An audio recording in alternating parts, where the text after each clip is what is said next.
My take on a few differences between Memoirs of a Geisha, 2005, and The Great Gatsby, 2013. Today is Thursday, 19 February 2026, and here I, Tanis Coralee of Seattle, provide my take on a few differences between Memoirs of a Geisha, 2005 film, and The Great Gatsby, 2013 film. Each film is based on a book published in the 1900s.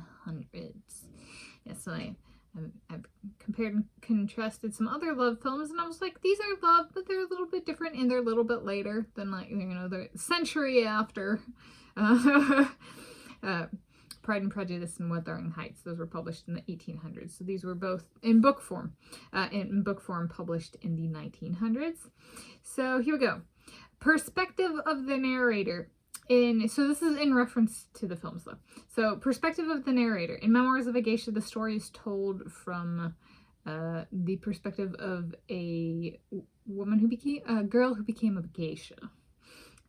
In The Great Gatsby, 2013 film, the perspective is told from a male writer perspective who kind of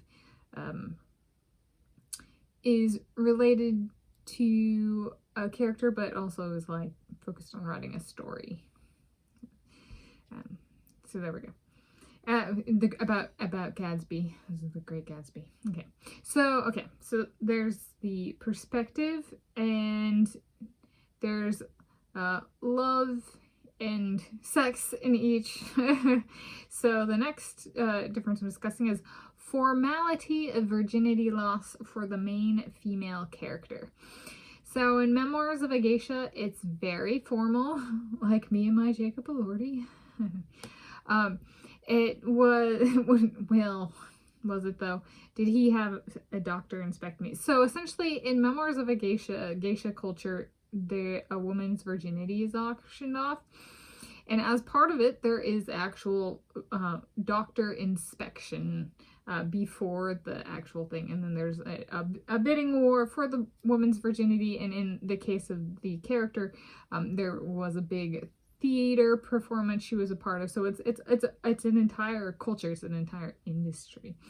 And it's very much about making sure a woman is valued, not just kind of pushed to the side, and making sure, like, she still has her quality for the virginity loss.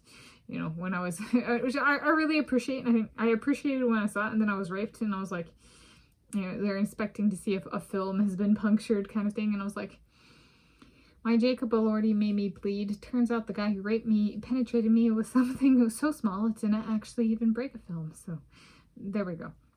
And then for The Great Gatsby, the virginity loss of the main female character and love interest of the Great Gatsby, lost it in a casual context with Mr. Gatsby when he was a soldier, or it was a backstory to the, like, present Great Gatsby part of the story. All right, next difference, business role of the main female character. So in Memoirs of a Geisha, it's very female empowerment, like geisha culture, where there's this woman and there's a geisha house, and when a woman is at the top, the woman is like, there's the woman who runs the geisha house, and then there's the head geisha. So it's a multi female dominant culture. The house is run by women, is only women, and there's a head geisha. So it's in that sense, she's climbing the ladder to be the top person in charge of, like, the geisha part. There's the business woman in charge, and then there's the geisha in charge, so she's climbing to be the top. All right, open, right? So there's no man at top, it's woman, and it's two women, so it's very female dominant and female only business. And then in The Great Gatsby, the main female interest is stay-home wife. Yeah. All right, cinematography / artistry. So I prefer Memoirs of a Geisha to The Great Gatsby. I do enjoy them both. I think it's more of an immersive. So while I like Joel Edgerton's voice in The Great Gatsby, and you want best voice and surround sound for that one, I'd say I actually preferred Memoirs of a Geisha as immersive experience. It was just really, I was like, it feels foreign, and it is. I'm not Japanese. So Memoirs of a Geisha is set in Japan. The Great Gatsby is set on the East Coast, United States of America. And it did I think it was so good, Memoirs of a Geisha, and capturing a culture that I am not, and that I respect, if none other than the artistry was so well done in the movie. I mean, I had family who lived in Japan before I was born, and so we had like a dress-up box, and we had geisha slippers in kimono in our dress-up box. I mean, so I've at no point in my life been against geisha.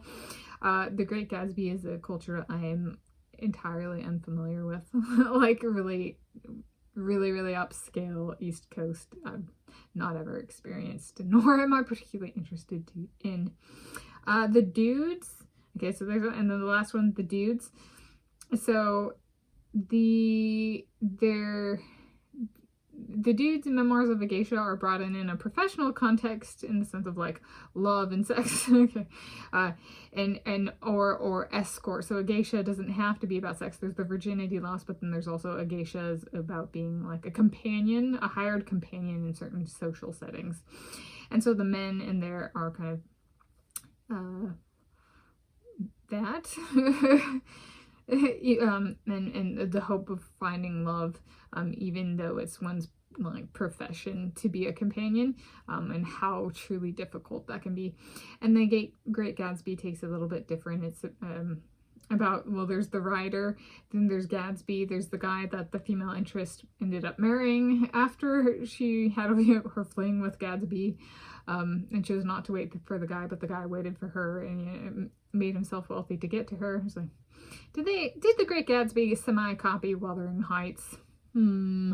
The multiple male romance interests, what comes by, and not quite, but I was like, there's some guy copied, because it was written by a guy, someone copied some plot elements from female British literature the century before.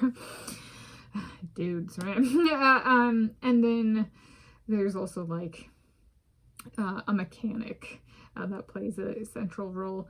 So they're not, because the woman is a stay-at-home wife, it's not really a professional thing. I mean, I guess they're professional. Well, I should know now that that's kind of harsh. Or I'm a stay-at-home daughter, so people brought into the dinner table are brought in a professional sense of knowing to be in the presence. Is similar to a geisha in that sense of like, hi, right?